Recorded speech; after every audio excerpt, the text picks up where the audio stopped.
the irony of all this is that a lot of Christians get upset about the Big Bang, but the Big Bang actually justifies Genesis 1, where God says at a moment in time, let there be light. Some people will say, well, the Bible says this, but science says this.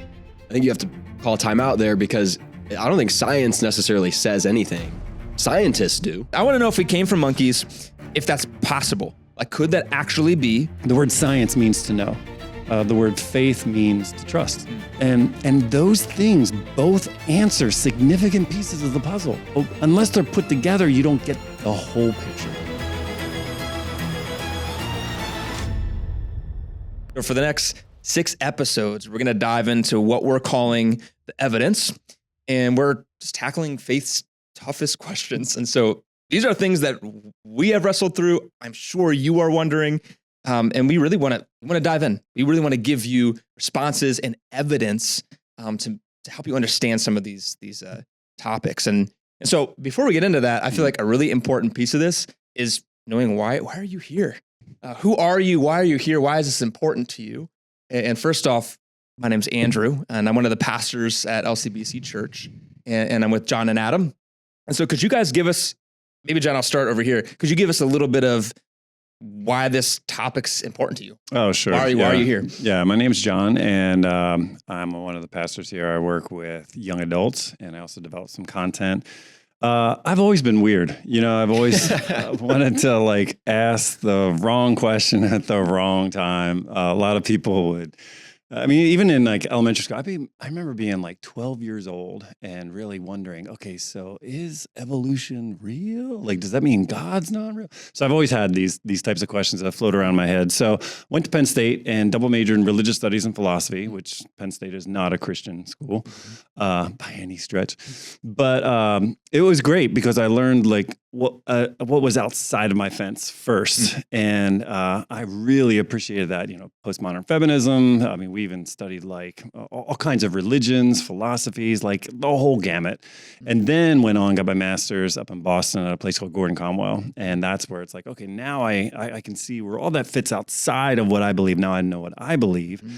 And then I went on and got a doctorate at Fuller Seminary. Mm-hmm. And so now the doctorate was in youth and family studies, but it was in the theology department, and the guy was really rigorous and you got to know your theology. And so I loved that part of it. And so, yeah, I remember being in college and thinking to myself, why do people study philosophy? This is such a waste of time. You have some guy who comes out with this idea and everybody's like, oh, that's amazing. And then he's got a bunch of students that are all like, you're amazing. And then he dies and they're like, oh, he's wrong. This is what I think. And then, the next person's like, no, he's wrong. And this is what I think. And no, he's wrong. This is what I think. And I remember saying that to my professors and they were just like, hey, it's just what it is, But I think what it does, it helps us have language to kind of fill out what we believe, or what we think. And it's helpful because a lot of times I'll read a particular philosopher or an idea, and I'm sure you've had this, where it's you read a philosopher or an idea and you're like, that's stupid, or, oh, and that makes me think of something else. It's almost like leapfrog type of thought where it's oh, I'm going to jump into this. So that's a long answer, but that's why I'm here, because I really think that these questions, especially when we talk about the evidence, there are great answers to some of these questions. Yeah. And a lot of times what the answers are to give you more questions, and which is going to be really weird. And I'm sure that doesn't sound very satisfying to people, but it really is. You've spent a lot of time diving into questions. A lot of time answering this question. Answering questions. and so even at our church, you answer questions like this for people at our church pretty often. Sure. Yeah. No, I enjoy doing that for sure. That's awesome. And Adam, how about you? Yeah, my name is Adam. I am one of the pastors here at our church. I've been on staff with LCBC for 6 years. Nice. And before that, I went to school to be a teacher. Nice. And then did my post-grad work in Christian ministry and theology. And I felt just on a personal level, today we're talking about science, faith, how it lines up and what God has to say about it. And for me, that was a foundational part of why I ended up following Jesus. I dug into this stuff.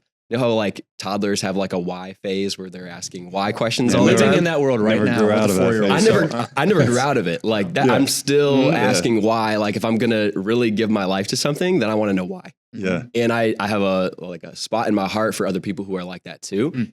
And so, yeah, I feel like John said he's weird. I feel like I'm weird when it comes to Totally. like, it's a hobby of mine to like listen to podcasts, watch videos, read books about apologetics, about theology. Mhm. I really want to know why to a lot of these things, get questions And answered. Yeah, and I'm hoping that people feel like, okay, I'm weird too, and that's okay. Yeah. okay. And understanding it's okay to ask these questions.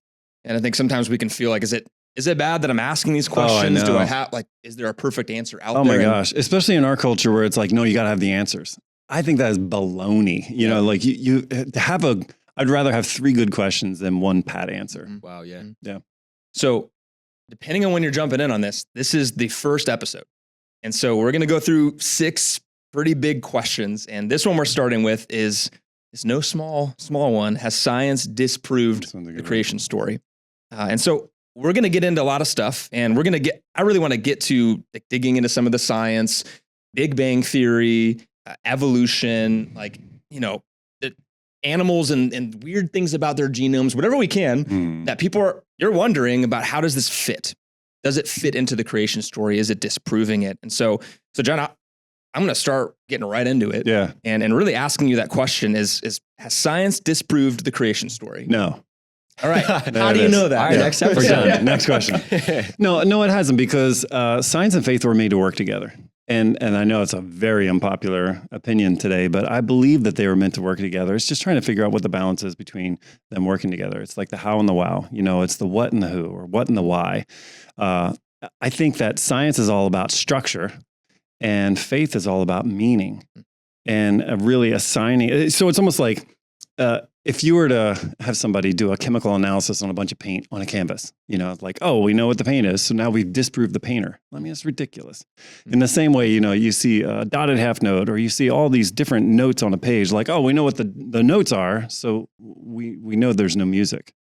That's crazy. Like, those 2 things go together. Those 2 things are designed to, they're developed in concert with each other. Science and faith were meant to be together. And so I don't want to get us into it too soon or talk about it too fast, and maybe see what Adam thinks about this, but I think it has to do with a much broader story. There's a big history behind it, how science and faith basically got a divorce, and they're like our divorced parents that we're all just running for cover, like, who do we listen to? Like, who do we spend Christmas at?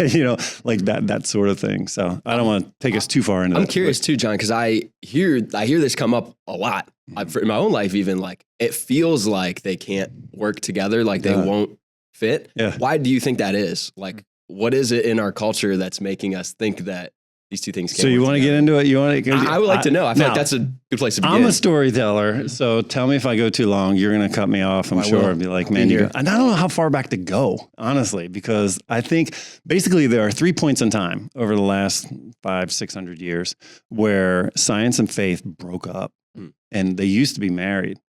And so I don't know how far back to go, honestly, because get us started. Okay. And because I think what we're wondering is, press the fast forward button. You just said that faith and science, like, they can work together. Yeah. But I think, at least, I grew up feeling like they can't. Yeah. And so I want to understand why is that? Why was that even my experience, others' experience? Like, how did that come to be? And so I think some of what you're about to bring up is helpful to know, like, was there a point that wasn't the case where people saw them side by side? That is helpful to set up that tension. Sure. So I'm going to share 3 stories, 3 snapshots in time. And again, listen, I'm going to oversimplify. Anybody listening to this who's like a historian or a major philosopher or whatever, they're going to be like, that is so wrong. He didn't do, like all the specifics. I'm going to oversimplify, and I'm going to analogize. And so I might step on some toes. So disclaimer. But I do feel like in the last 500-600 years, there have been 3 snapshots in time that have really brought to light what this divorce became. I think science and faith used to operate well together. So if you go way back to when I was a kid, about 1500-ish, the time of Copernicus. So there's this major thing in the philosophy world called the Copernican revolution. And I don't want to get anybody hung up on terms, but basically before Copernicus, people believed that faith and reason could kind of work together. In fact, they kind of complemented each other.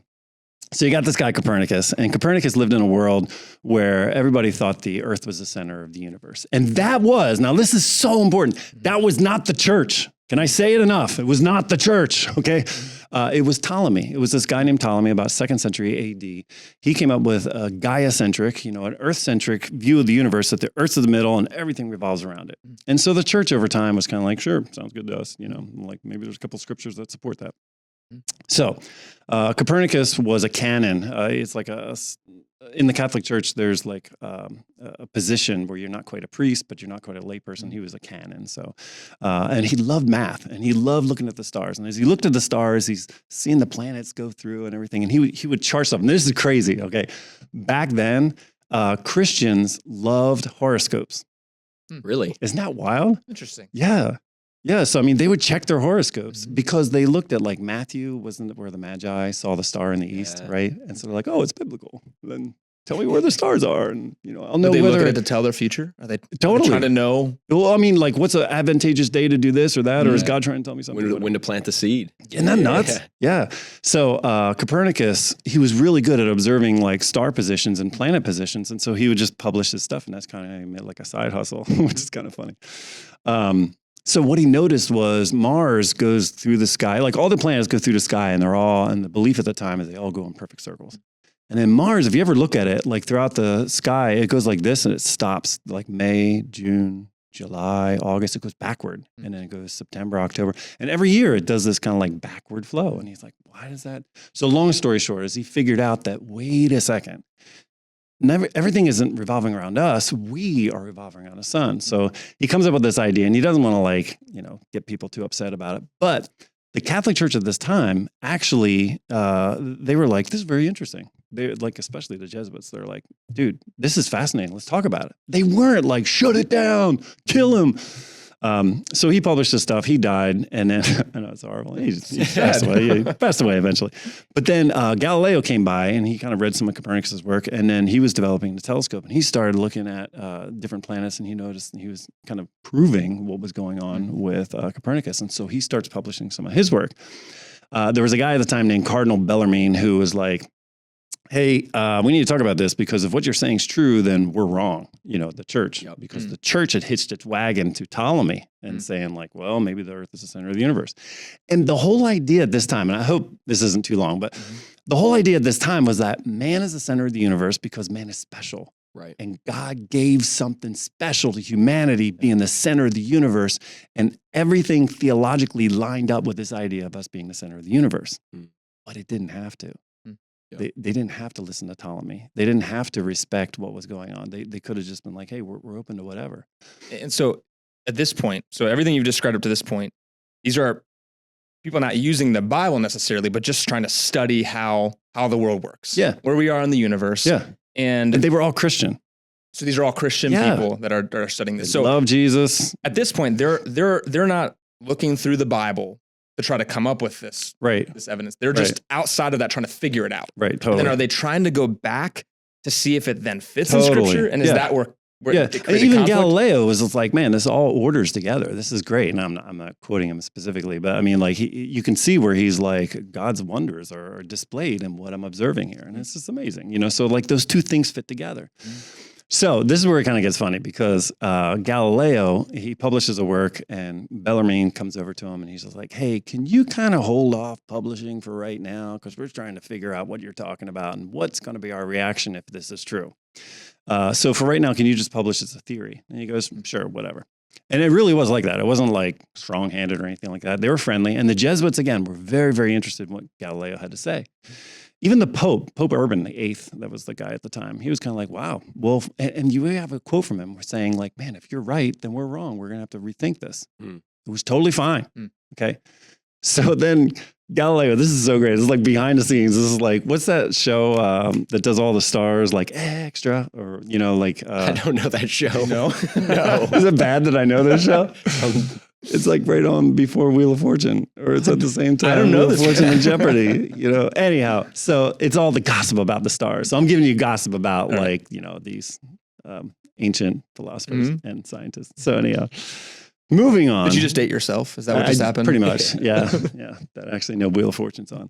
Ryan Seacrest does a great job with that, by the way. Anyhow, so moving on. What was I saying? I was talking about Galileo, right? So Galileo. Yeah, the church now has to, so Galileo is rocking their world when it comes to science, planets. And they're actually fascinated. And they're interested, but they're sensing conflict with Scripture. Right. They're thinking the common guy is going to be like, whoa, does this mean the church was wrong? They're like, can we just figure this out? Okay. So Galileo instead publishes a book where he features 3 people talking to each other. And obviously one of them's him. Obviously one of them is some dude. And then obviously the third person is this character called Simplicius, which means idiot or fool. Man. And it's the Pope. Wow. You know what I mean? It's obvious it's the Pope. Oh, man. So the Pope reads this is like, are you kidding me? You know, and Pope Urban VIII liked Galileo. They were friends. He reads this and he's like, dude, I've got the Reformation that just happened. I've got all these things that are going on. You know, I got storm the castle. You know, like he's got a lot of stuff. And he has to respond to this. And so that's when the Inquisition happens. And they're like, dude, you've got to recant. And they handled it wrong. The Pope was a jerk. Galileo was a jerk, but it was really a personality thing. So the reason why I'm saying this, I want to frame science and faith. Okay, so if we go back to the original question, so why is science and faith, why is there so much animosity between them? Science and faith used to be our parents. You know, they used to get along. We benefited from them. We came from them, you know. But at a certain point in time, Galileo and the Pope represent this feud. You know, it was this major breakup between the two. And so for the common person reading about this feud between these two people, they were like, so wait a second. So if we're not the center of the universe anymore, and you know, it's obvious now that we aren't, so does that mean we're not special? Does that mean that we don't have a special relationship with God anymore? Oh, does that mean that God's word is not true or authoritative? Are we just drifting in space somewhere? So we've now taken God or the Bible or authority of the Bible out of the center of everything. And now we're putting reason in there. And that was scary. Yeah. Does that make sense? So I'm like, I didn't know how far back to go, but I think that's the first fight moment. Yeah. You know, mom and dad broke up. Is that because, so I'm wondering why that was such a crisis for them. Is that because they thought the Bible was affirming the us-centric universe? Yeah, it did. Well, that's what they were saying. Okay. They were basically saying, well, everybody likes what the Greeks are saying with Ptolemy. So let's just say he's right. Yeah. So instead of it just being, hey, we're learning something new in science, right? It became, this is actually threatening faith, right? But it wasn't supposed to be. Do you see how it echoes evolution? Do you see how it echoes quantum theory? Do you see how it echoes some of these things? Whoa, we can't. We're going to make a camp over here. We're going to go to war with you. Yeah. Because they had presuppositions about what was true in the world outside of the Bible. Like their worldview wasn't just the Bible. It included Ptolemy. Isn't that trippy? I mean, that's crazy. Yeah. So that's where mom and dad broke up. And then for the next 100 years or so, you've got people going like, so how do we know it's true? Enter in, this is my second story. Okay, sorry, I like stories. So my second story is Descartes. René Descartes. You guys heard about this guy? You've probably heard about him in high school or something like that. He came up. I know these names, and you may feel the same way. I'm like, it's somewhere in there, but I do not remember at all anything else about this person. Okay, so you're about to have a great story with René Descartes. All of your friends will be like, you are so smart. Anyhow, René Descartes was a guy living at a time in the shadow of this event, and everybody's going like, so how do we know it's true? How do we know what's real? The big $50 word for this is epistemology. Like, how do we know what we know? And so then Descartes goes, well, you know what? I'm just going to figure out how I know what I know. I'm going to anchor it into something I can't doubt. And so he used doubt as a tool to come to truth. And this was weird. This was a very new thing because before you came to the truth through authority. You opened up the Bible, there's the truth. What he's intending to do is to say, I'm going to doubt my senses, I'm going to doubt my reason, I'm going to doubt what everybody else says, and I'm just going to like lock myself away. And he basically did this. He locked himself away. He said, I'm going to doubt everything until I can get to a point that I can't doubt anything. Now, this is interesting. Descartes was a theist, okay? He would say he was a Christian, but I mean, he at least believed in God.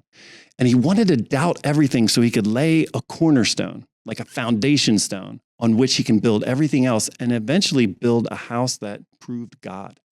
That was his intention. So again, science and faith are still working together here. So his cornerstone then was, I think therefore I am. Okay, so I can doubt everything else. The only thing I can not doubt is the fact that I'm thinking right now. I know that for a fact. So he would start with that, and then he built everything on top of that. So that idea then became a cornerstone for a lot of people. Two things. One, that I think, and I'm thinking right now, so I know that I exist. So that became a cornerstone. But also the other thing was we get to the truth through doubt. And that became what we call the Enlightenment. The Enlightenment was like a period of a couple hundred years where science and progress and people built off of some of these former, philosophers and scientists. And what they did with that idea, now remember, he was wanting to prove God. What they did with this idea of like, I think therefore I am, but also doubt to come to certainty, was to say, well, then we need to doubt everything. Right. So, I mean, it sounds like you got some things. Well, and what you're saying is that like, then all you can know is the things that you think, right? Like it limits your ability to understand things and you need to doubt everything. Yep. Right. And it sort of removes faith from the equation. Yep. Yeah, that's fascinating. Yeah. And so it's, if mom or dad or faith or reason, or whoever you want to picture as which, someone went to dad's house and hung out. You know what I mean? And just said, nope, we're skipping faith. We're all about reason now. We're all about man's ability to figure it out all by himself. Yeah. So in the same way, they talk about the Copernican revolution as being the earth is no longer the center of the universe. Reason now is.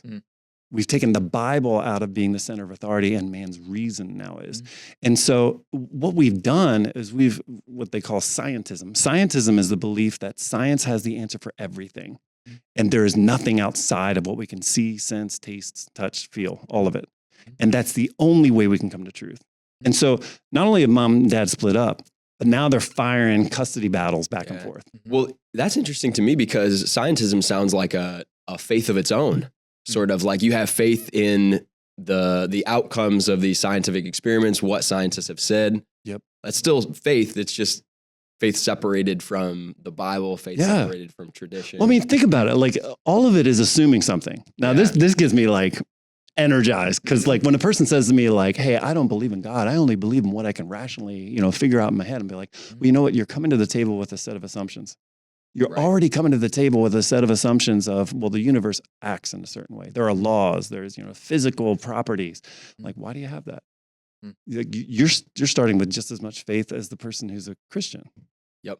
So I feel like you're doing a great job setting up some background here for us to understand that the tension we feel between creation, what the Bible is telling us, and what we're seeing in science, maybe in textbooks, was genuinely just not always a problem. And that this is actually a new earth thing that we're sensing this problem between the two.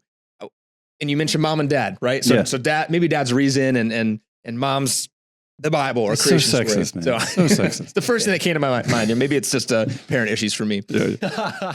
But I think about, okay, so here's what dad's saying. So like, what is mom saying? And so I and maybe you don't want to go here yet, but I'm wondering when we look at Genesis, when we look at the Bible, is it trying to tell us science? Is it trying to bridge that gap?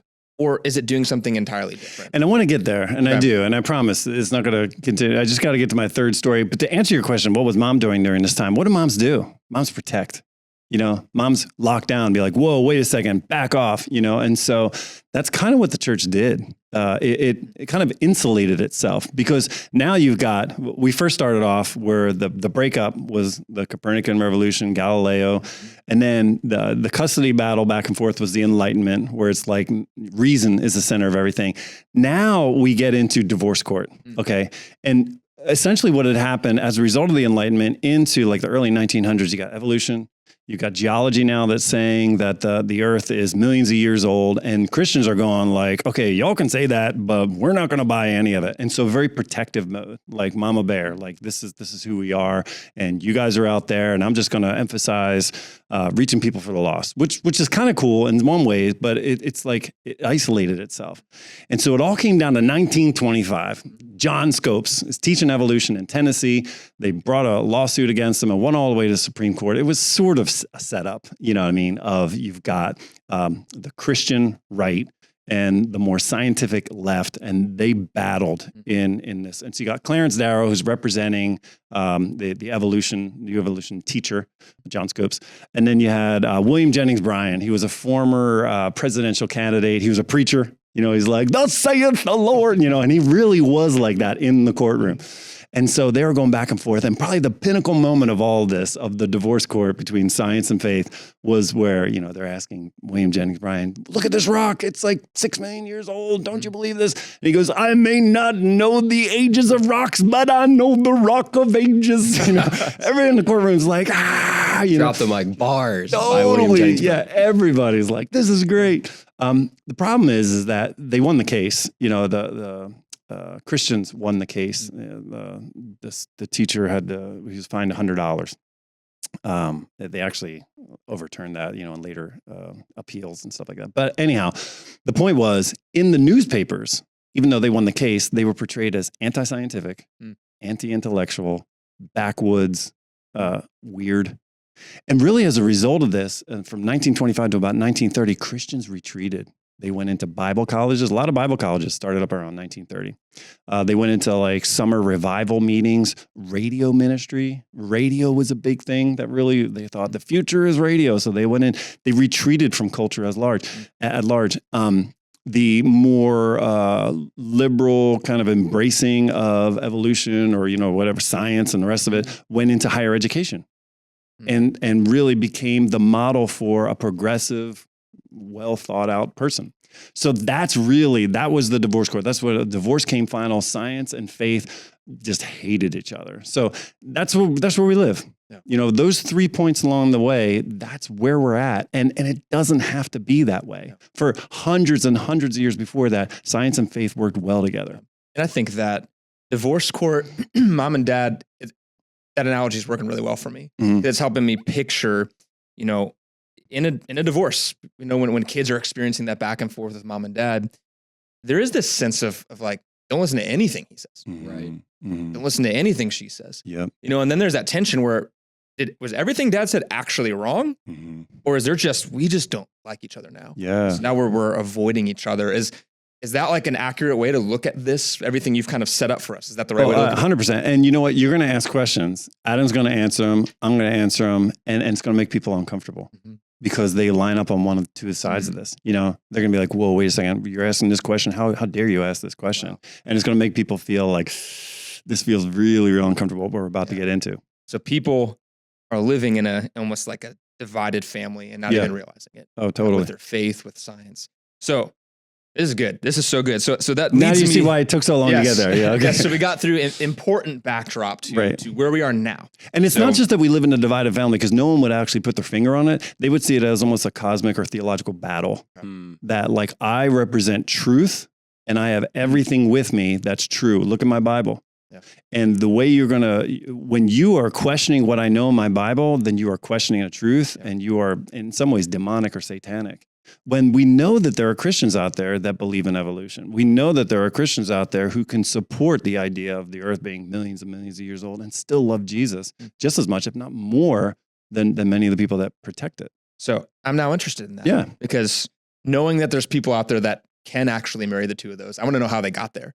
And so if you're saying science isn't disproving the creation story, help me understand Genesis. Because I look at Genesis and I know there's a lot of ways to look at this, but if it's not trying, what is it trying to do? What is it trying to accomplish? And how should we look at and read Genesis in light of that? Yeah, I can kick us off. One thing that we often talk about here at LCBC when it comes to the Bible is we have to build a bridge between our culture today and the culture that they lived in then. So it's kind of like here now, there then. How do you get there? Because the Bible was written for us, but it wasn't written to us.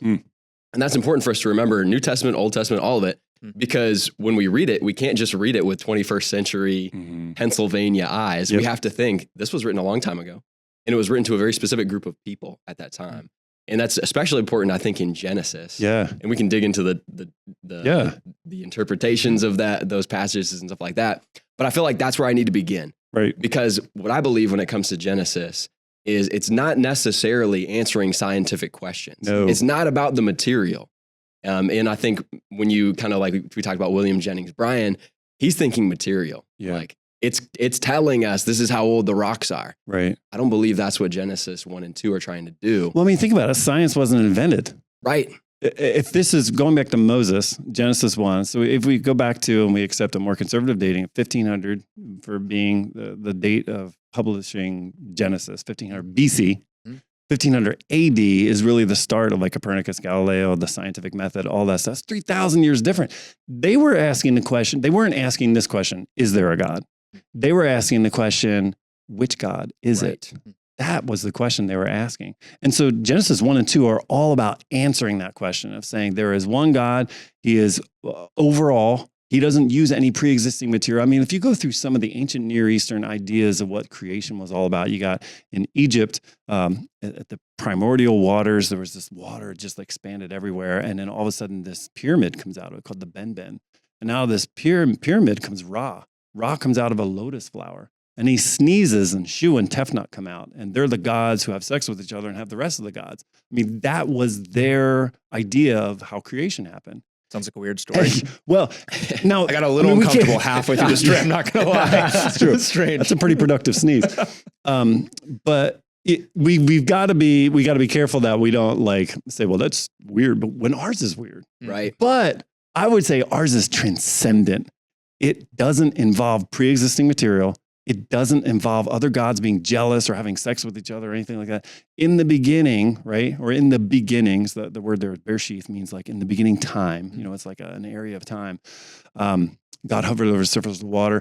And then it says, let there be light. He just commands things to happen. And it's like, the answer is there's one God. He's preeminent over everything. And he didn't build with anything else. I mean, he came from nowhere. That's fascinating. Well, I'm wondering too. So, like, what you're saying is there were other creation stories in the ancient Near East at this time. Oh yeah. What I've heard is because there were other origin stories, that like discounts what the Bible has to say. Oh, do you think that's true? Okay, so Bill Maher talks a lot about, well, you know, in previous they borrowed from all. You tell me if this sounds familiar. Okay, the Sumerian epic of Marduk. Okay, so Marduk is this guy. He's kind of like y'all watch Star Trek, right? You know, I've seen it. Not Star Trek, the old. I'm series. more of a Star Wars kind of guy, but I've seen some Star Trek. I'm trying to think. Well, do you still watch Star Wars now?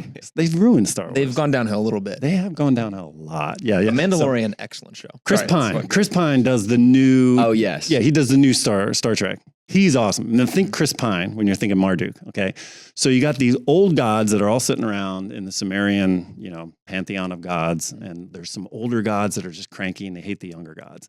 And one of the younger gods, there's this fight that breaks out between them, and they kill this dude, and his wife gets super mad. Her name is Tiamat. And she is the chaos dragon. She just goes like, she's like going throughout the universe, destroying stuff because someone killed her husband. The old gods are like, oh, I can't stand these younger gods. They're so annoying. Will someone deal with them? And the problem is Tiamat is going around the universe, destroying everything. She's invoking chaos everywhere she goes. She's threatening the cosmic order. Okay, like the quantum level of the universe is at stake. So Chris Pine, Marduk, goes to these old gods and goes, I'll take care of her. And they're like, get out of here. He's like, no, I'll take care of her. I'll destroy her. One condition, you make me king of the gods. And again, they kick him out. They're like, get out of here. One wise old dude speaks up and he goes, wait, guys, listen. If we say go ahead, there's no way he's going to beat her, but he'll weaken her and we can finish the job. So they bring back, yeah, go ahead. So he takes out his sword, goes after Tiamat. He's like, Tiamat, come over here. And she's like, slices her in half. Takes the top half, throws it up, and it becomes the sky. Takes the bottom half, throws it down, and becomes the land. And her blood is red, so he creates humans. That's the creation story of Samaria. So, does that sound like Genesis 1 and 2? It sounded very weird. But what you were saying is, this is an old, ancient story. Yeah. That's some people say we borrowed from. Okay, and back then, this is how they tried to understand God. Yeah. And creation? Yeah. It's called etiology. It's like, how do you explain things? So we're going to make up a story to explain these things. And none of these people thought like, this is literally what happened. They're just like, this is the way we kind of try to make sense of it. So they're not even trying to say literal. They're not talking history. People know that this is a made up story to kind of like share how creation started. Not only that, I'll double it. Okay. And you can speak to this too. I think that most people reading Genesis 1 and 2 would have been like, this isn't satisfying. Like, so one God just goes like, let there be light. That's ridiculous. They would have thought it was confusing and weird. Like, where's the drama? Where's the intrigue? How do you explain rain? You know, like, right. I think that's the uniqueness of the Israelite story is the one God thing, right? That's very unique and specific to them. Yeah. One thing I am wondering, John, when people talk about these other origin stories, ancient Near East, it seems that the Israelite authors, Moses or others, they were aware of those other stories, and Genesis 1 and 2 was kind of written in response. If that's true, does that make it less like true, less believable, less credible, the Genesis 1 and 2 story, if it was written in light of other stories? Yeah, I think it all comes down to like, what was the purpose of Genesis 1 and 2? And that's what you were trying to answer here is, was it to establish the scientific method and to say on a quantum level, this is how God did it? How and what? No, it's trying to say who. And so I think what maybe feels frustrating about that at times is that all makes sense, that there's a different way people viewed, creation stories and gods. But why is Genesis mapped out in such a way that seems so linear? Like day 1, day 2, day 3, it feels like it's pulling you into that belief of like, here's exactly how it happened. Here's how you need to look at it. So why is Genesis set up like that if it was only really wanting us to see it more like poetic? I think it doesn't matter how it's laid out, regardless of how it's laid out, whatever system we would find ourselves in, like right now we find ourselves in the scientific system and in a context that really we think through scientifically, we would look at it and try to make it fit what we think. If we grew up in a story culture, we'd be like, so why is it set up like a story? Well, it's just our context that we're in. So we're always going to read with our lenses, whatever's going to be there. If the Bible were written today, I think it would have been a much different thing, trying to reach people with a more scientific viewpoint, maybe just saying like, look, you might not believe in God, but let's prove to you why there's a God that's necessary or something like that. Yeah. Dr. John Walton is someone I've read a couple of his books. He's a super interesting guy, but he talks about how during that time, there's this 7-day inauguration period for kings to enter a throne. And the way he interprets it is when the Genesis story is writing out those 7 days of creation, it's God ascending his throne. And when a king rests, a king always rests on the throne. So on the 7th day, when God rests, he's resting on his throne. And so it's about this idea that what we just talked about, there's one God, he created order out of disorder, and now he's on the throne. And when I first heard that, it blew my mind because I was like, wait a minute, they're not trying to make a scientific material explanation for us. They're telling us how God became king. And I was like, wow. And see, this is the thing. Okay, so it's going to appear like I'm completely walking back my previous point here because I love this stuff. And I think it's fascinating to think through the implications of this, especially now, there's the more conventional understanding, kind of Newtonian physics. And now in the last 50 to 100 years, there's been much more quantum physics of thinking of like what's happening on the subatomic level, like what's really happening here. And it's fascinating as some of that research has become known, the more contemporary astrophysics, like right now, the way that most experts, and I'm not a scientific expert, okay? Major disclaimer. I'm not trying to set myself up as any kind of authority on this whatsoever. So I'm glad I put that out there. You're not parallel with Bill Nye? No. But was he quantum physics? No. But I am somebody who just loves this stuff. So I can tell you what I know. And so I do think, even though the Genesis 1 and 2 are not a science textbook, and we're not supposed to be reading science in that, I do think that God's winking at us. And this is where it gets really fascinating because I don't think it's the intention of it, but I think there's like a side, like, I got you. There is some science that's really interesting in Genesis 1 and 2. So it starts off and it says in the beginning, meaning like there was a point in time. I don't know if you know this, but like 1920s, 1930s, 1940s, people were thinking that the earth or the universe always existed. There was this idea of a steady state universe, that it was forever and there was no creation. And that's why people laughed at Christianity because they're like, oh, there was a point in time. Well, you got Hubble, who was able to detect that galaxies are moving away from us. Penzias and Wilson came up with this idea of like background radiation. And isn't that interesting? In 1950, we realized actually there was a Big Bang. There was a point in time. And the funny thing, the irony of all this is that a lot of Christians get upset about the Big Bang, but the Big Bang actually justifies Genesis 1, where God says at a moment in time, let there be light. And if you really think about it, okay, this is where it gets trippy. And tell me if I'm going too long on this, but I do want to direct us to like the science. I'm wondering if you're getting here. I'm getting to the science. Okay. I'm getting to the science. Get me to the science. I'm getting to the science. And you're like, John, shut up. Stop talking. Don't say your stories. But there's a really good story here. So Genesis 1, it talks about how the earth was formless and void, tohu vabohu. And that means like there was no matter and there was no place for matter to hang. So it's like, imagine there were no flowers and there were no vases for the flowers to be in. It was just like immaterial. There was nothing. And so in that chaos, it talks about how God hovered over the surface of the waters. The most current understanding that we have in terms of astronomy and astrophysics is that at some point, everything exploded. And when it exploded, everything was dark. And all material, all matter it was so early in its development that it was shapeless, formless, and it was wildly chaotic. And as it stretched out, not even photons could escape. So everything was dark. And at a certain part where gravity and the rest of it all became at a certain level where it was able to heat and pressure came to a specific level, the entire universe was bathed in light. Mm-hmm. Everywhere, complete like blinding lightness. Mm-hmm. And then it all settled out upon itself. And that's where, you have this idea of where everything, the molecules and the rest of them, they're all settling out. I mean, it is fascinating when we think where in Genesis it talks God hovering over the surface of the waters. The scientists call that the quark-gluon plasma. And they talk about how on a quantum level, everything was aqueous. Everything was plasma-like. Wow. And dark. And then at some point, everything ignited into light. And then everything after that settled out into matter. That to me is a wink that God's sending us from Genesis 1. And so you're saying that there's actually scientific discoveries that at certain points, people are like, the Bible's ridiculous. An intelligent designer, that's ridiculous. Right. But then there's actually legit scientific discoveries that we're seeing and showing, wait a minute, like this actually could line up. With what the Bible says. Could they work together? Could they be back together again? Right. Could mom and dad actually agree on something? Because we keep getting to these extremes where we're like, how could the Bible ever possibly line up with science? But then we learn stuff that says, wait a minute, this actually could be. Now, I am oversimplifying a few things because when you look at, and you can probably speak to some of this, but like when you look at the order of creation, there are some things that don't line up scientifically. I think it's like you have sun trees. After the light. Yeah. Like some things there.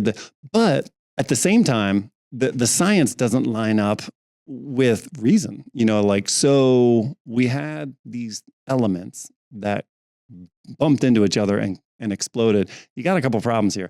There's nothing, okay? It's not like a black room. It's not like an empty closet. It's nothing. It's no up, no down, no physics, no nothing. And somehow we got two little elements. And then not only that, but you got two things. Who wrote the software to make these things explode?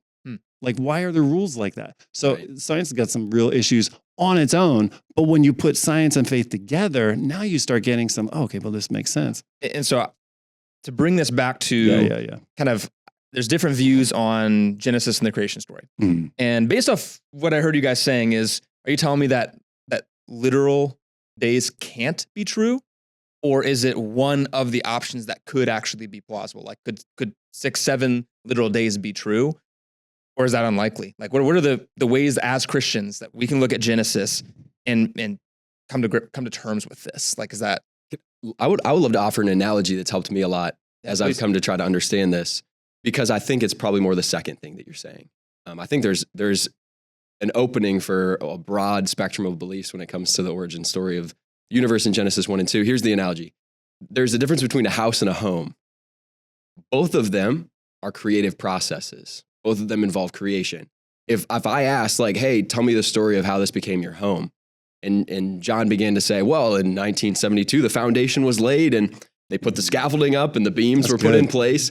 That's a true story of how this house was built. That's good. But he could also say, well, in 2010, me and my family moved in and we started to arrange the furniture, and I put this picture up on the wall and we picked this room for my son and this room for me and my wife.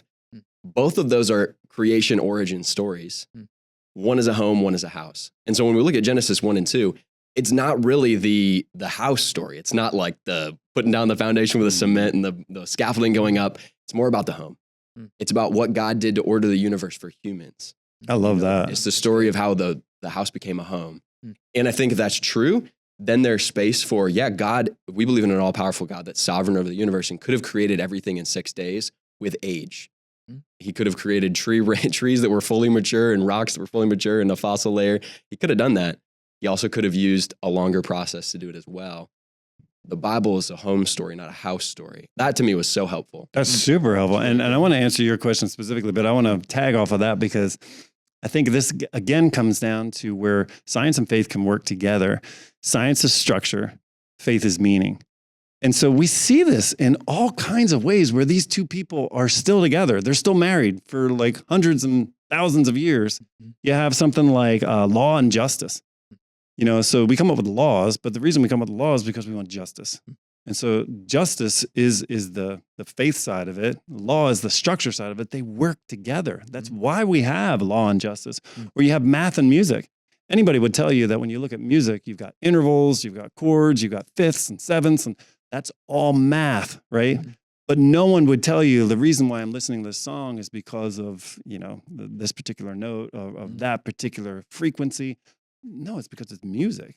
And so math and music work together in beautiful ways. Why can't science and faith work together? You can do it in a way that doesn't rob from either one of them. Right. And so when you're asking, basically what you're asking is like, okay, so cool. Let's get away from the overarching like faith side of it. So is there any science in Genesis 1, 2, and onward? Yeah. And so I think the tension I feel, and I'm sure others feel with this is, okay, so we can come to terms that, hey, maybe Genesis, we're not even reading it the right way. The way people originally looked at it when it was written, the genre of it was different than how we look at it right now. And so I think pulling out from that, does that put anything else in the Bible at risk? Like, does that make it way more complicated? Like now when I look at other parts of the Bible, am I now having to look at it like? And you're asking Ken Ham's question, which I think is actually a very good question. Who's Ken Ham? Ken Ham is the guy who did Answers in Genesis. Some people know, basically he started this ministry that says, we're going to defend the Bible from the very first verse. And so that if someone's going to say, well, we can't take this literally, then what things can we take literally and what things can we not take literally? And I think that feels like a good question, right? It's a great question. Now, I laugh about it sometimes because sometimes the answers that come out from Ken and Answers in Genesis can be a little bit simplistic. But in this, though, he's got a really good point. So how do we know? How are we the arbiters of what's literal versus what is figurative? And so it's tough because I've heard people say, and this is where I'm going to go back and forth. There's some people who say, well, it's poetry, right? It's written in poetic meter. And so people reading it back then would have understood, okay, well, this is something that's meant to give me a broad idea of God's sovereignty. It's not meant to give me a step-by-step, this is exactly what happened. But to your question, then why did God give us specific things of like he did this on day 1 and this on day 2? And probably the best question is it a literal day? Well, one thing that helps me to think about it is like the Bible is a book, but is really a library. Like it's a collection of books and there's different kinds of books in there. And even within books themselves, there's different sections that might be different styles, So like when you read the Psalms, those are songs, those are poems, and they're meant to be taken literally, but they're also not literal. Do you know what I mean? And so if you go to the library and you said, well, is this library true? That would be a ridiculous question. That's not, you could ask that about a specific story that was included in a book in the library. But that's kind of when people ask like, about the Bible, about this story, like I think you got to dig into the specific literary genre that you're looking at within a book in the Bible. That's helped me because you're asking if this isn't literal, when they say days, then what about Jesus? Well, those are two completely separate things. They're in the same library, but those are two separate stories, two separate books within that library. And are there cues for us to know? Like, so that's helpful. So when you pick up the Bible, I mean, it's easy to like, you have one sitting in front of you that's like, well, it looks like one book to me. Right. And then you realize that this is actually a collection of books, of letters, all put together in one binding. And what you're saying is that it's actually they're all different books. What are the cues for us to know which genre we're stepping into? That's really good. Do we have to do that homework before we read the Bible, or how does that work? John, help me with this, but I think the answer is yes. You got to do your homework. One thing that's helped me a lot, just personally, having a study Bible. There are people who are literally paid. They spend their entire lives focusing on that question. Like, how do you know that are you reading it correctly? and their notes are in the margins. They're down at the bottom. You should have a study Bible if you want to follow Jesus. But yes, I think there's homework involved. What else would you say? I think, I'm sitting here in my head and I'm like, man, this is a great question. I mean, this really is the center point of the issue of, is this literal or is this not literal? I read it literally being like, okay, well, day 1, he did this, day 2, he did this, day 3, he did this. And then when I'm confronted with the science of like, what were you saying? It was, what's the order issue again? Where you have the sun before the light. Sun before light. There's light, and then the sun comes later. There's also plants before the sun. Yeah. So give me a couple more. Help me stall for time. Oh, I don't know anymore. Those are the ones I hear. But, there are obvious scientific issues on it. I think that's where, when I go back to it, that's where I read the Bible hopefully, the way Jesus would have read it. And when he confronts Pharisees, and when the Pharisees say, yeah, what about this? And they come at him with a literal thing. Right. He always, what they say, like deontologizes, or he takes it back and he goes, whoa, let's get the big picture here. And so I think we're reading the Bible wrong if we say, oh no, you destroyed my literal reading of Genesis 1, verse 8 or whatever. Therefore, I'm not going to read the Bible anymore. There's something wrong there, or that I'm going to hate anybody who has a different reading of Genesis 1, verse 8. Who is it that talked about there are different levels of theological issues? There's like a bullseye and then out and out. Right. What are they? I'm really prepared for this. But basically, you've got like core doctrine, right? And then you've got, was it not opinion, but like well-researched opinions. And you then have your core, which is like, this has to be true for this to even be the same faith. Yep. And then you have like your doctrine where different denominations might say, hey, we draw a line here, but another denomination draws one here. Right. And then you have preferences. Nice. Where it's like, this doesn't really hurt anything if you believe this or this. Yeah. So what would you say then Genesis 1, 2 falls into on that bullseye scheme? That's what I'm trying to figure out. Yeah. I think that. I don't think it's core. And I think that is probably, people might put it in a different spot on their circle, right? Mm-hmm. And I think that's where the tension is. People feel maybe they've had it in the middle, mm-hmm.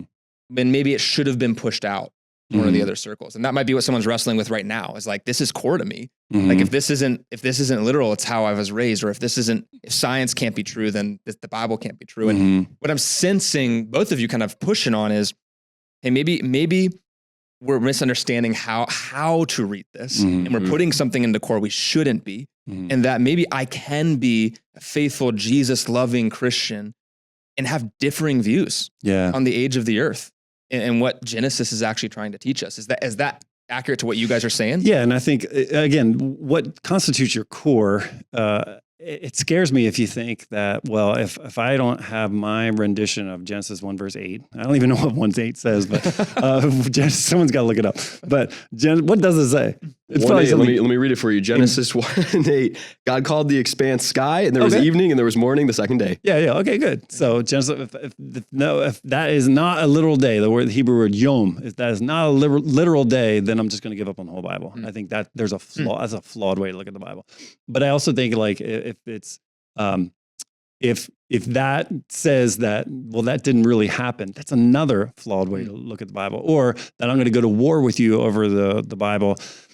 Again, I think that's where Jesus kind of came at it, was like, look, we're gonna take a step back and kind of appreciate the larger view here. And honestly, I think I read it, again, like I said, literally, when I hear yom, when I see day, is that an actual day? Is it possible that the science can inform me on this? Hey, was it possible that it was millions of years between this happening and that happening? It's possible because no one died yet. Okay, so this is where it's going to get a little weird, but when death enters the picture as a result of sin, that's when time exists. Because before death, there's no time. Right? Because how do we know that? Well, I mean, think about it. Just from a rational point of view, if you are born and you live forever, and everybody lived forever back then, right? You know, it's like you have an eternity that you're going to live with God in heaven forever in the Garden of Eden, right? So then every point along a ray is an infinite set of points. Like every dot means nothing. You know, we'll make more, you know. But when you make a line segment, when you have a beginning and an end, that's when every dot has meaning. So if I only have 30 years left, every year has a meaning to it. If I have an infinite set of years left, then years don't really mean anything. Minutes don't mean anything. Hours don't mean anything. Now you can measure the progress or the duration of something, but it really doesn't mean anything because there's an infinite set of hours, minutes, days. And so that's why I say, like, before sin entered the picture and before death entered the picture, I don't really know if we know what we can qualify as time, whether it could be millions of years, it could not be millions of years. And again, that might be something you have a total problem with. I can see Adam maybe thinking like, well, what about this, this, and this, which I'm fine with. But that's where we wrestle with something on the outer ring. And we say like, look, I'm going to take this literally, and I think it can fit in scientifically, but I could be wrong. Now, I'm not going to do that with the resurrection. I'm not going to do that with Jesus going to the cross for our sins. Like that is something that's core. So that's where I play. Some of the stuff, which is just a little plug, we're going to get to some of those questions about Jesus, and which is going to be really cool. And so let's make this personal. Okay. So we're getting a lot of great information around how to see Genesis, maybe opening some room for, we could see this a little differently than, maybe see it differently than we thought. How should someone who's trying to follow Jesus be faithful to the Bible, and you get into interactions with other people that maybe really lean into science, and to them, the Bible can't be true because of what they believe about science. Yeah. I know this is a big question, but how does someone begin to bridge that kind of a gap? Like, where would you, on a very simple level, real quick, here's a few things that you should dive into to help with that relationship. How can someone bridge that gap? Insult them, call their character into question, straw man arguments. Take notes.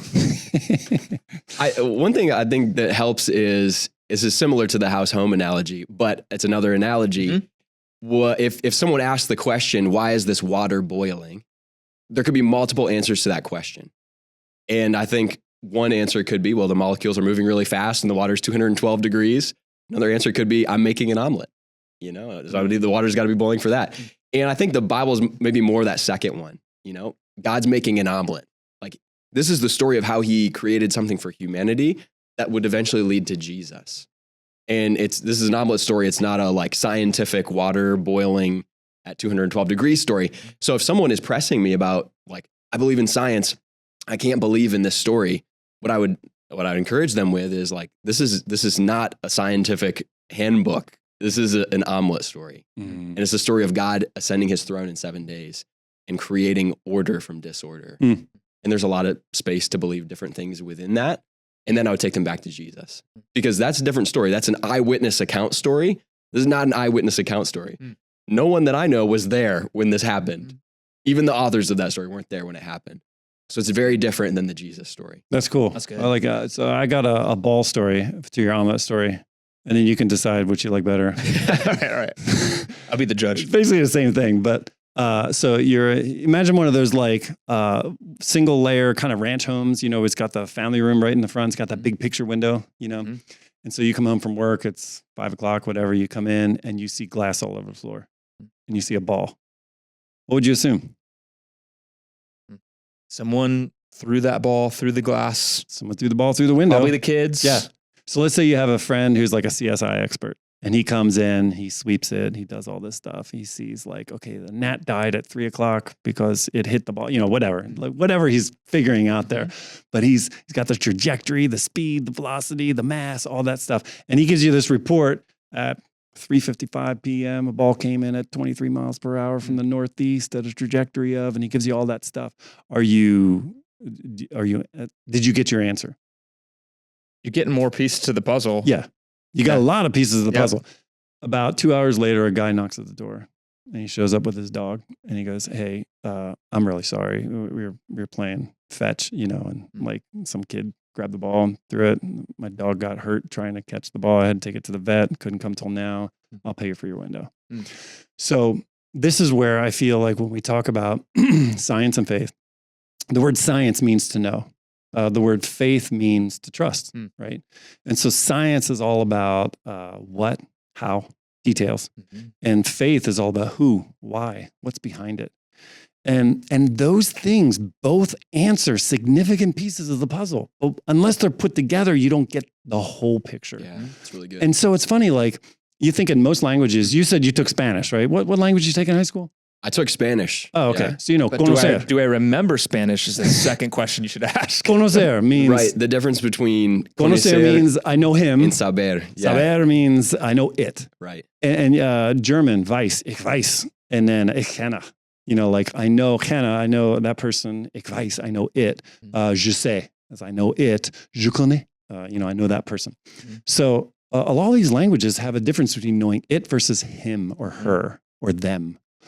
And I think that is inherent in our understanding of epistemology, or our understanding of what truth is that the Bible is the guy showing up at the door.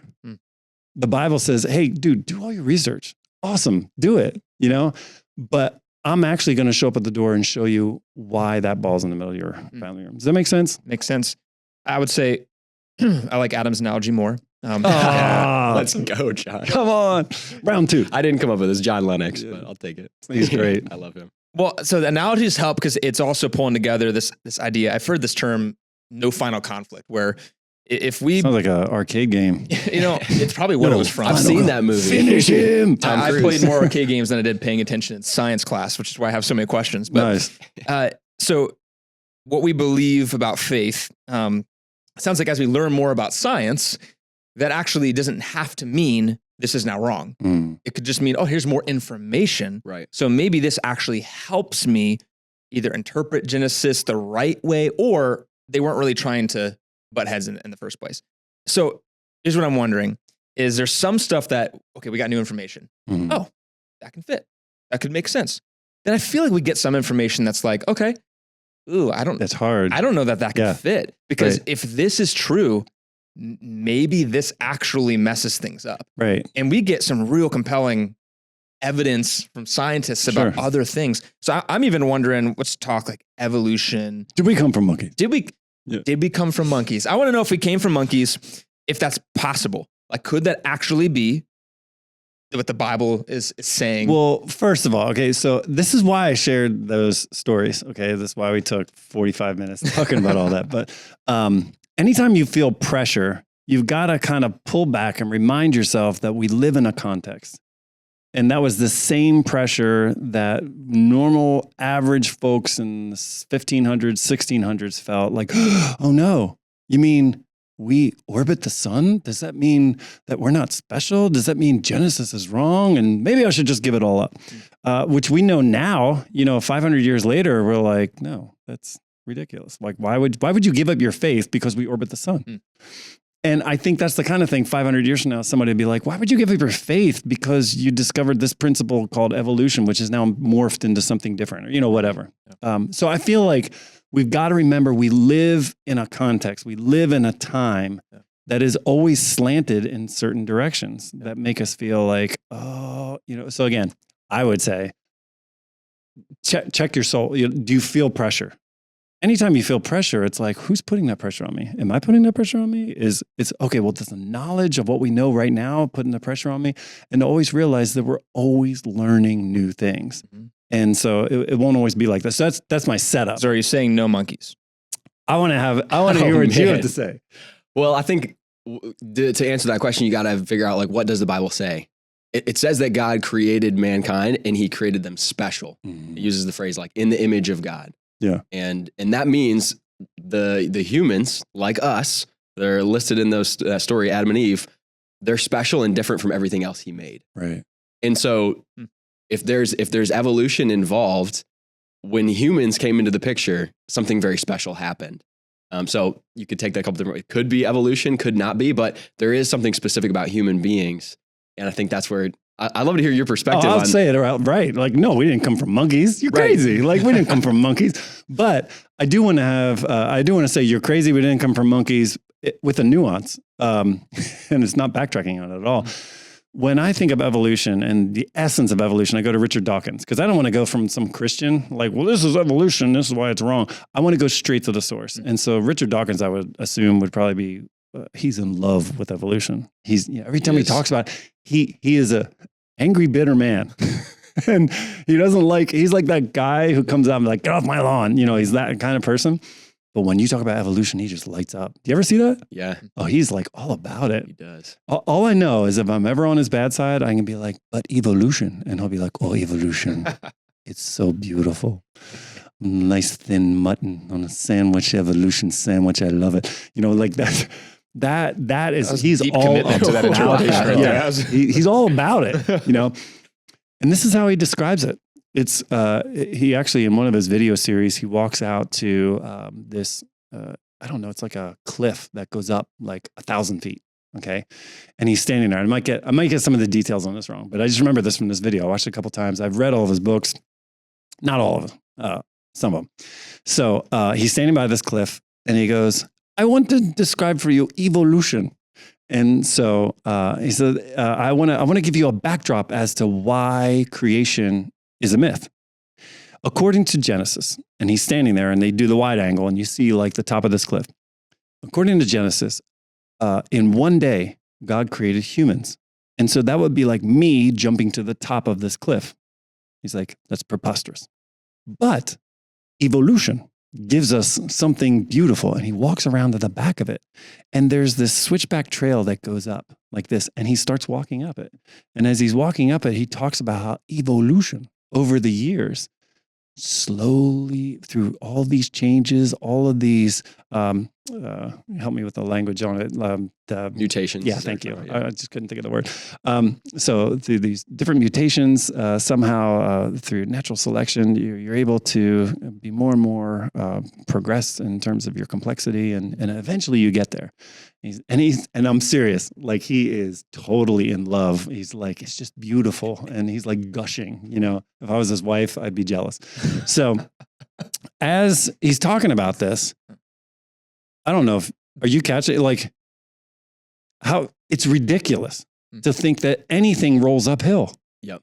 It's sort of like the concept of like irreducible complexity. Yeah. That like an eyeball, if it developed over a long stretch of time, for a long time, it would be a totally useless sack of like fluid until one time it finally could see something. And that just doesn't make sense. That's what you're talking about, like rolling uphill. Now, people, okay, so let me back up here. So the thing that's rolling all by itself up a hill, we never see things roll uphill. Yeah. Have you ever seen something roll uphill? I've not. It's a horrible analogy. In the same way that creation would be technically a horrible analogy to say someone can jump up 1,000 feet, right? So both of them have to be affected from the outside. Yep. So either, you know, you're giving them like a bungee thing, or, you know, you're pushing them uphill. And so he says the forces of evolution push it uphill. But no, nothing forces anything uphill. Nothing goes contrary to the laws of nature in order to achieve something that's beyond itself. So that's where what you're talking about in terms of irreducible complexity. Michael Behe wrote this book back in the 90s where he said that everything that we see in us that's complex, our eyeballs, tongue, nose, whatever, there are certain parts that come together that work that give it an advantage to those things not being together and working. And so he uses a mousetrap as an example. Like a mousetrap has like 7 parts. And so now imagine you had a table full of those 7 parts. It, as a mousetrap, is not catching mice, right? When does it catch mice? Once it's all together and functioning, yeah. Yeah. So if I were to put, here's the bottom part, you know, like wood part, and I put a spring on top, and that's it. Is it going to catch the mice?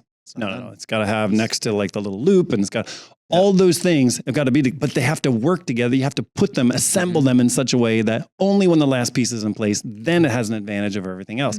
So what Adam's talking about here is this idea of irreducible complexity, is that our eyes didn't just happen in one generation. You know, if we evolved from fish or bears or whatever, eventually we evolved into these things that have eyes and stereoscopic vision and cerebral cortex and all that kind of stuff, retinas, rods, cones, foveas.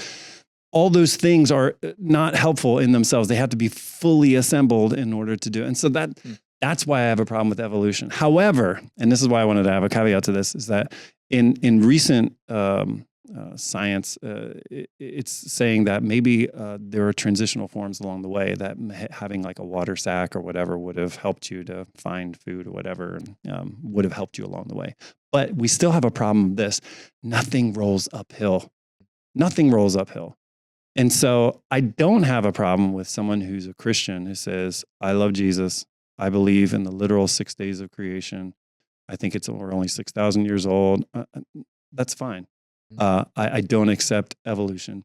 I also am fine with a person that's like, no, I believe that it's millions of years old, it's billions of years old, and that, God used evolution to bring us to this state. There's a lot of questions I have about that scientifically, but I'm fine with that because those are tertiary issues. Those aren't like main core issues. If you go to Hawaii, you see Hawaii has a bunch of islands, right? And we know over time that lava went out and, made an island, and then like the crust moved. And it moved. And so you can actually see where this stuff is coming out. And you can see over millions of years' time, it's probably likely that that thing moved over millions of years. If you go down to the Antarctic and you core down an ice, and you know that every little layer of ice represents a season, and you add up all those seasons, you come up with millions of years. That's the science trying to inform us of what faith is telling us as well. I think those two things can work together. And so it sound like creation, how the earth formed, was created. There could be room for that whole 6,000 years, millions of years. I'm a little sketchy on the 6,000 years, right. but that one feels less. I always say this though. I mean, tell me that I wasn't there. So I mean, like, I don't know. When people ask like, how old is the universe? I've heard this guy, Frank Turek, that I listen to sometimes. He'll say, well, I know it's at least like 53 years old because that's how old he is.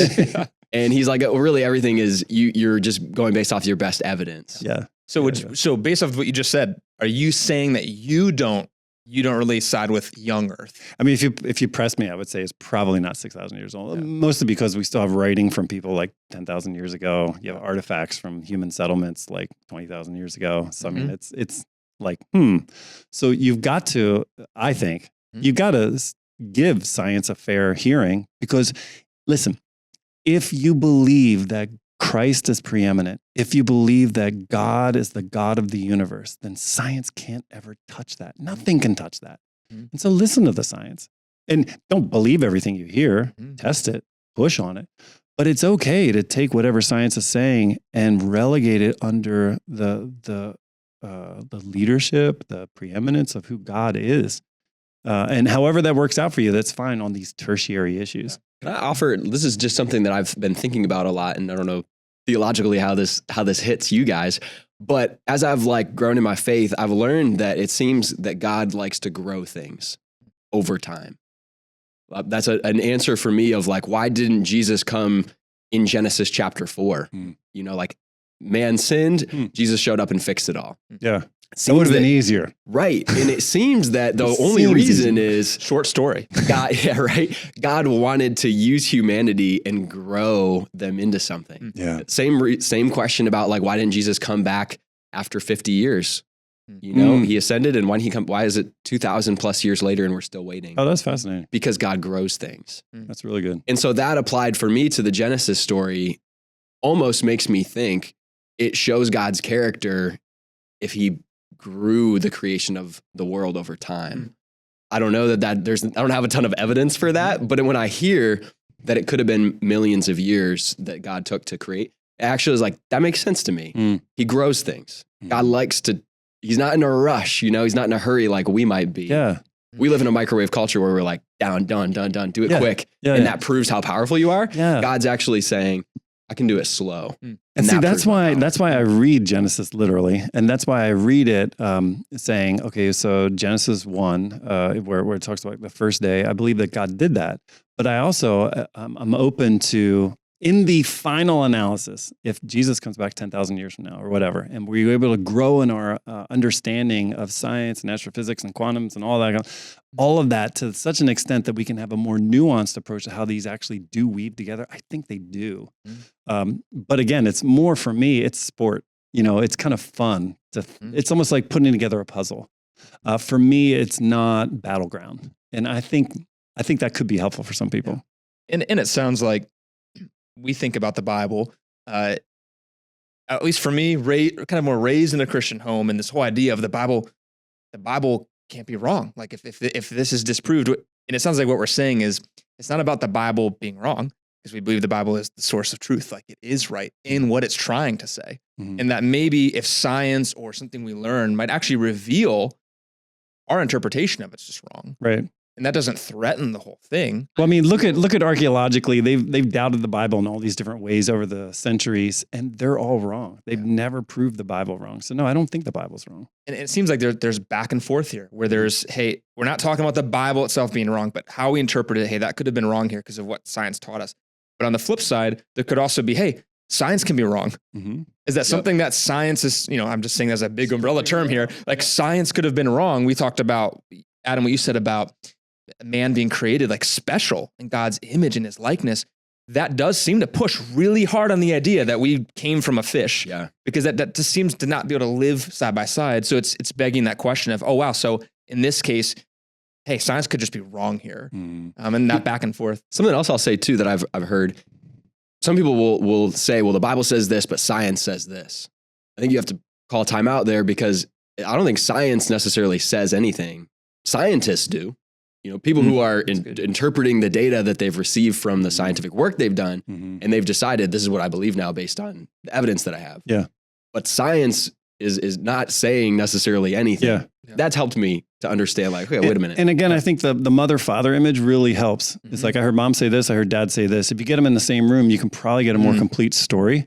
Like when you guys first met, what was it like? She's going to say something, he's going to say something. And there's going to be very different perspectives. And so when you put them together, be like, oh, I see how it all fits together. That makes sense to me. So for example, I don't believe we came from apes. I don't believe we've evolved from chimpanzees. And at the same time, I can read a book that talks about how the alleles of secondary, tertiary organisms all share the same allele groupings in DNA. It's like, oh, wow. Okay. Well, then it seems like these descended from these creatures. How does that work? I don't know. Let me look into that, but I'm not going to be scared about it. And this is what I really want to emphasize to people is like, don't fear learning more about it. Because as you learn more about it from science, when you feel that pressure again, remember, this is the limits of our knowledge at this time in our context. If you know the Bible is true and Christ is preeminent, then you never have to fear. You never have to worry about where science is going to lead us. Yeah. Because if science were to come out tomorrow and say like God never existed because of this, I'm like, that's baloney. I don't believe that. I'm not going to worry. Let me throw a monkey wrench in and tell me what you guys think about this. Monkey wrench. Yeah, I think so. Oh, wow. I didn't even know. That's That's crazy. nicely done. That's so good. But is it possible, I've thought about this, is it possible that God could have used evolution to like lead to a place where you had hominids, which we seem to have fossil records, that there's evidence that there's something like that, that were on the earth. God chose two hominids to be Adam and Eve, impart something specific in them, special in them, the image of God, the soul, whatever it might be, and then separate them and put them in the garden to have them live a new kind of life, separate from the rest of creation. The reason I'm bringing that up is I don't think that necessarily denies what's in the book of Genesis. I think that is possible. And I think it might actually track with what shows up later in the Bible, God pulling from a larger group to pick someone special. Did it with Abraham, Isaac, Jacob. Like he does it with David, the Israelites in general. I've heard that. I don't know if I totally believe that. I haven't really spent much time thinking about it. What do you guys think about that? Well, I mean, as you're saying this, I feel like I'm at a science fair. You know what I mean? And some people, it's like, I just want to get out of that and go back and watch football. Like, I understand that. But it's like, as I listen to it, I'm like, that's interesting. I can see that. And then I have instantly a bunch of questions that say, well, wait a second. So that means that if I believe evolution brought us to the hominid plateau, where God did something special with them, does that mean I have to agree that things died before then and that there was death in the garden? And does that mean when he finally gives the special thing to the two hominids, that means then now they weren't supposed to die, but then sin out of the picture? So a lot of questions. But again, it's like, it's treating it like a science fair, like, oh, that was interesting. Not treating it like, okay, as you leave here, from now on, you're going to believe this forever. Like, no. Right. Yeah. And you just mentioned something about death before the garden. So help pull that into the picture, right? Yeah. Like, why is that important? That's one of the biggest problems I have with evolution. Is that the whole idea of evolution is that, when things are a little bit slower or they're not as advantageous biologically, then they die out. And then the genes of the people that had, longer necks, swifter gaits, whatever, they are passed on to the next. And so it continues to get better and better and better. The problem with that is that the competing aspect of it involves death. And as far as we know, theologically, it says that when God created everything, it was all about life. And again, even in saying that, though, okay, this is going to blow your mind. So did God create gnats to live forever? I hate gnats. Think about that for a minute. So if God created gnats to live forever, we'd be filled with gnats because they produce like crazy. Or rabbits. There'd be rabbits everywhere. Or even like trees. Were Adam and Eve not eating plants and fruits, and were those trees not dying and creating new soil for? Well, see, you're getting all hippie on me now. Like, sorry, plants gotta die. You know what I mean? Like, let's go.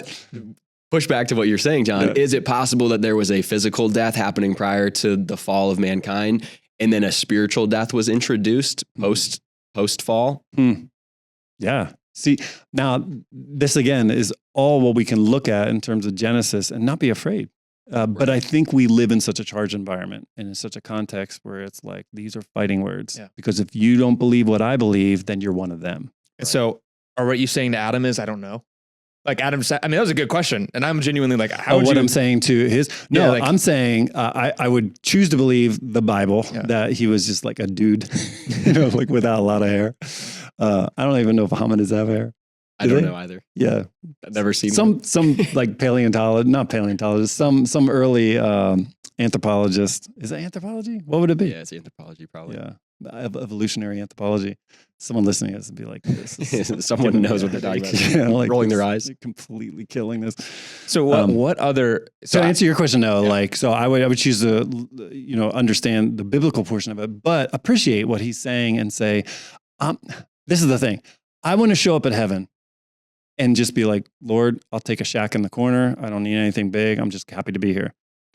But I also don't want to spend the first year in heaven, if there are years, which they're not, but I don't want to be saying to myself like, oh, I was wrong about that. Oh, I was really strong about that and I was wrong.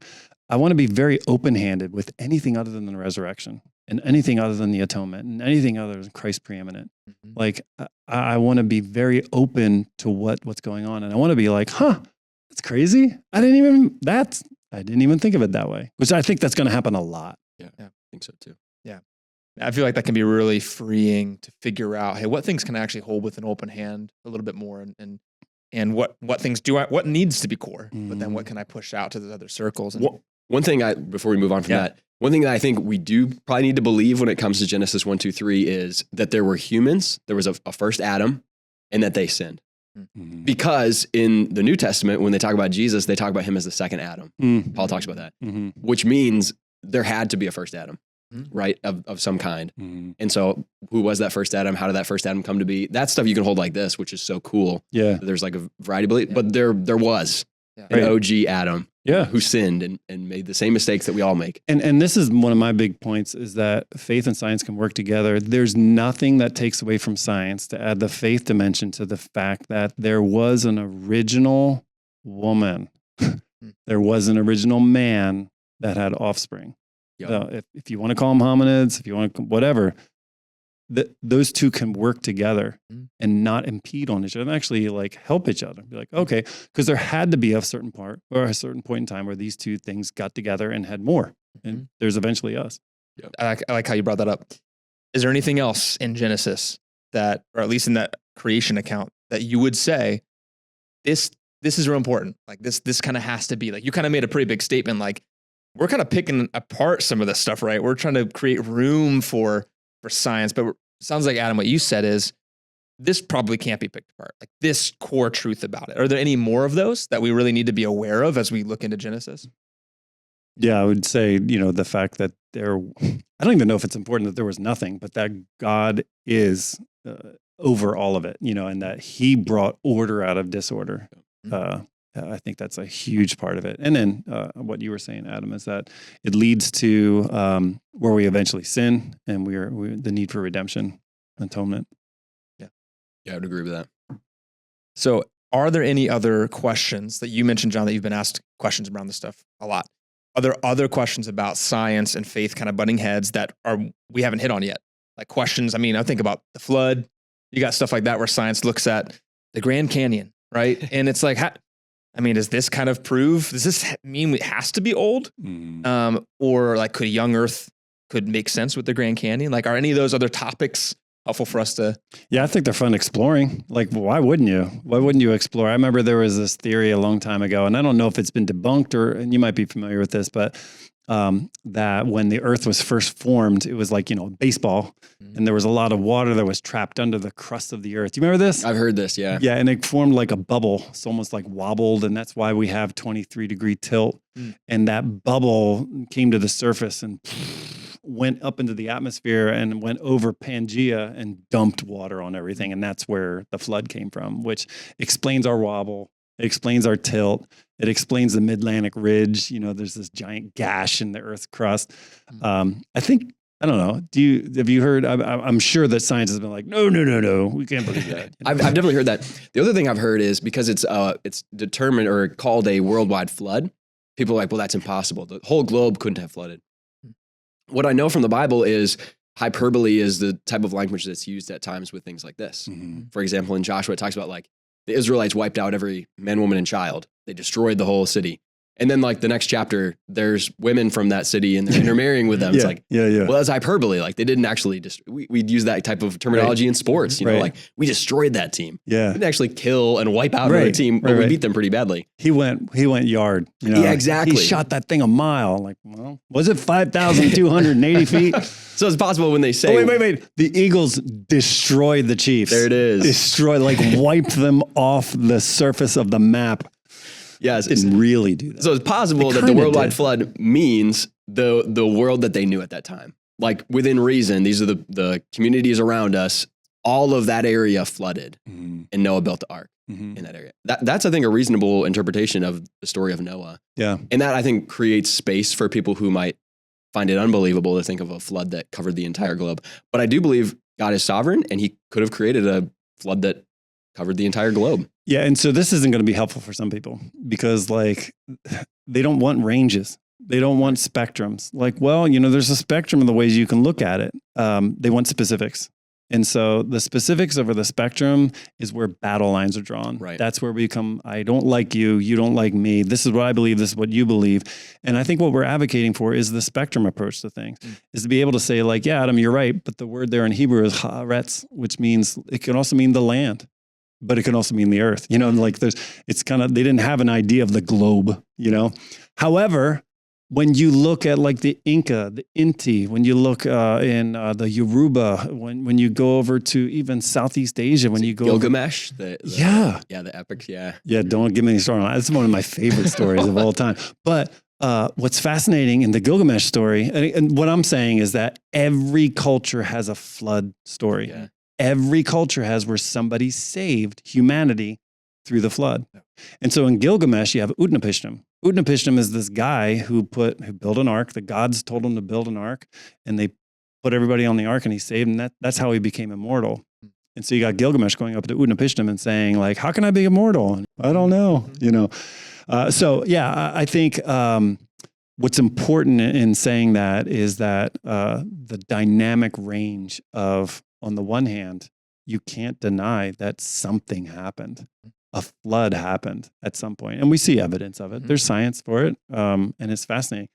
There are some scientists that argue, and they're like, well, you can't just explain the Grand Canyon by the flood, and you can't talk about instant petrification of wood into stone, and so like you're invalidating all the layers and strata of rocks. So the Cenozoic era never happened. It's like, well, there's a spectrum, and it's okay to have Christ as Lord, to love Jesus, to love people, and to be about the mission of reaching people for Christ while we peruse the spectrum of like, that's interesting. Yeah, I like how you brought it into what is most important, which is going to be my question. Because if you look at creation, and is it the most important thing that I know if it's 6 literal days or not? Is it the most important thing with the flood? Was it the whole earth? And if it wasn't, does that wreck something? Like, am I at risk? Is someone's faith at risk if they were to actually say, oh wow, so maybe it wasn't a whole earth flood? What should we be taking out of this? What is Genesis really wanting us to walk away with? Is it whether or not it was literal, or is it something else? One thing I love about the Old Testament is it's a consistent picture of who Jesus is. We see that in the story of Adam and Eve. I think we see that in the story of Noah as well. Noah is one man with his family saving mankind, but because of his righteous acts. And I think continuously in the Old Testament, you see that like a righteous man like David and Abraham, and it's all like a picture pointing forward to one man who actually would save humanity for all time, and that would be Jesus. So I think as we think about like thinking back to the omelet thing, like that's the omelet. That's your like, favorite analogy. I love that analogy. It just made me hungry. Mine was better, but that is what God is doing in this story. Is He's like presenting a picture of this is who Jesus will be, and the promise that's to come. So repeat your question again, because I was going to answer it in a totally different way. Yep. So I just want to know, how should we be looking at Genesis? And because I feel like I sense this desire that the most important thing from Genesis is whether or not this was literal. But it sounds like that's not necessarily the most important thing. Genesis is maybe trying to get us to pay attention to something else. Yeah, and again, I'm going to annoy people. I'm going to get all kinds of email like, how can you? But I do think it's a range. And I do think it's important to realize that every culture has a flood story, right? So I don't think it could be local. And yet, someone once said this to me, they're like, so you're telling me that kangaroos jumped from Australia over to India, all the way over to where Noah was, just to get on the boat? I'm like, well, maybe. They haven't heard about the kangaroo rafts? I don't know. And maybe they've adapted since then. You know, that's kangaroos used to be deer, or I don't know, whatever. Or if there was Pangea at that time, everything was already land connected. Yeah, Pangea is an answer for everything. So we're hitting, again, so much good information, so much learning about, hey, how really should we be looking at Genesis? And we're trying to free ourselves from the need for Genesis to be some scientific textbook. And it's actually teaching us just about who God is, his character, and it's not always threatening science. And so there's a divorce, mom and dad, and we've maybe felt like we've gone back and forth between the two, and each one's telling us something, but in reality, you want to say something different. Well, the problem is, and I appreciate the way you're saying it, and I think you're right. I'm not saying anything you're saying is wrong, but the thing is, I would say it more pronouncedly. It's not so much mom and dad are divorced and we don't know what to think. It's more that we are divorced children. And not that, there's some kind of irreparable harm. That there's obviously a lot of people out there that come from divorced families.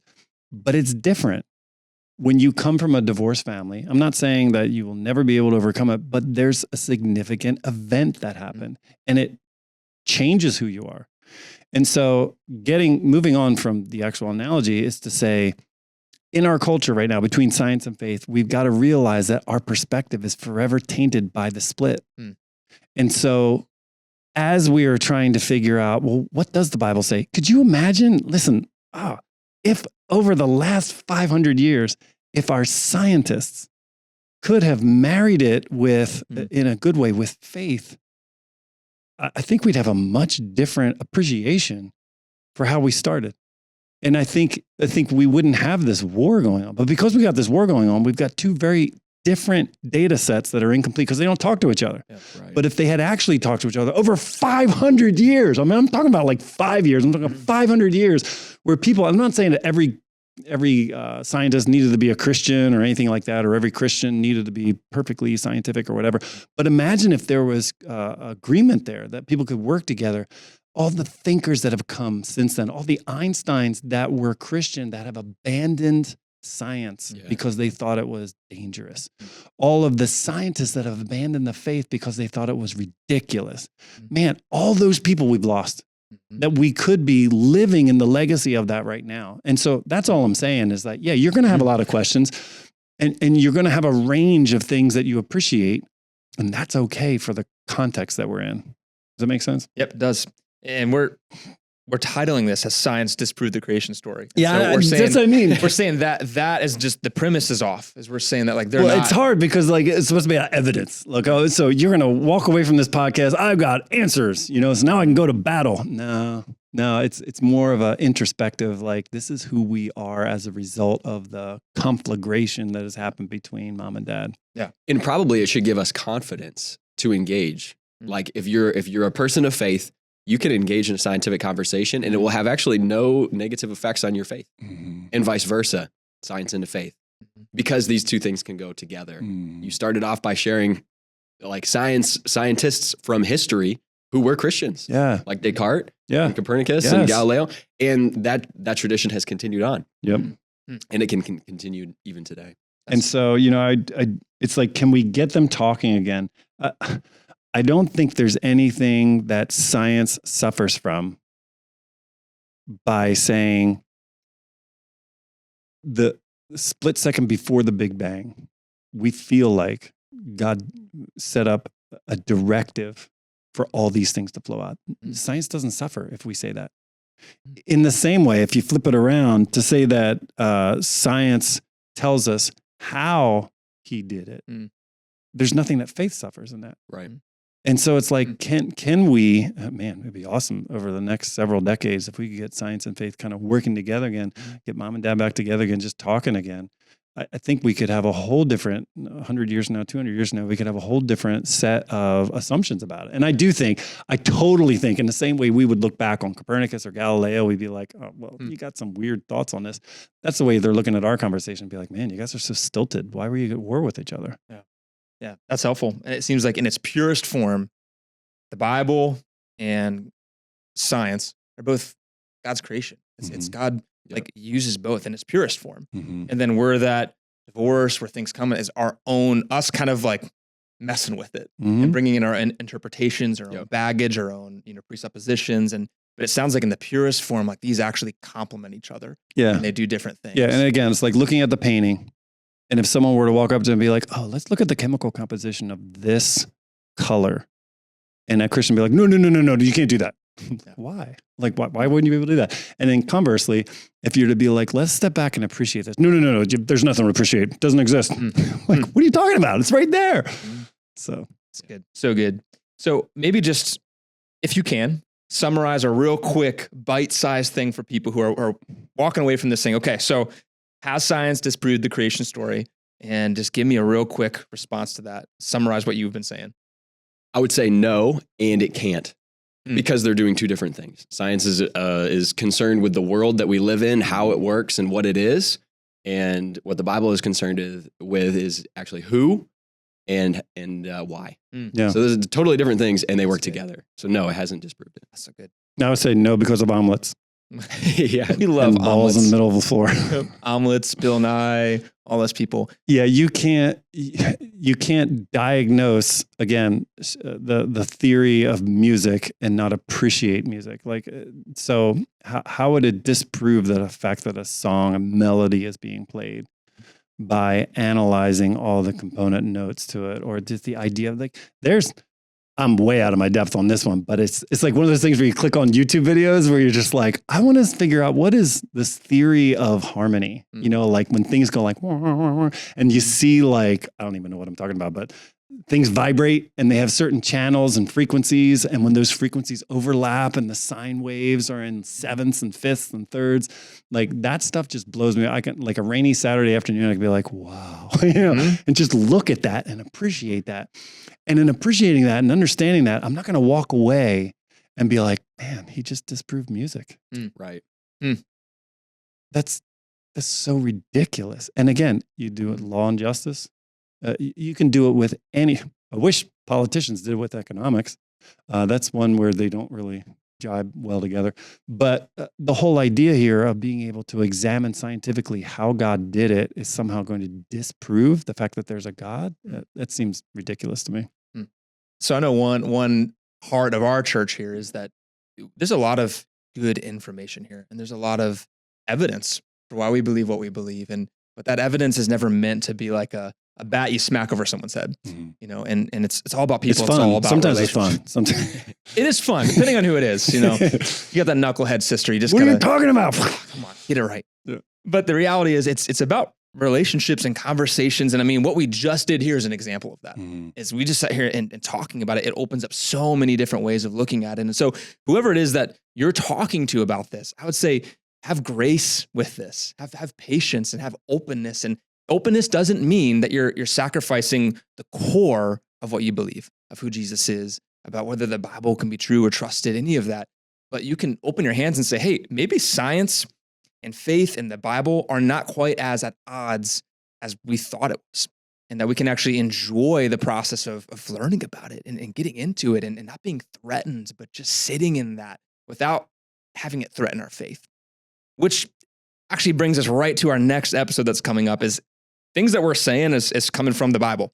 It's coming from Genesis. And so we're kind of making a lot of assumptions, aren't we? Like, how do we know the Bible can even be trusted? So if we're saying the Bible is speaking to the reason we are here and how God made things, I mean, we have to answer that question of, can the Bible actually be trusted? Is it reliable? Is it true? And that's something we're getting into in our next episode. So do not miss it. Come back and join us as we dive into the Bible. The Bible's been manipulated over the years because it's thousands of years old. I don't know how to refute that personally. Put this in perspective for us, 25,000 copies of this. Is there anything else historically that comes close to that amount? Are there other things that have that many copies? No. But what evidence do we have? Like, what have we found? Are there contradictions? I've seen lots of TikToks claiming that there are. Between 1100 AD and 150 BC, over 1,000 years' time, nothing had changed. I've never heard any of this before. This is It's fascinating. fascinating stuff.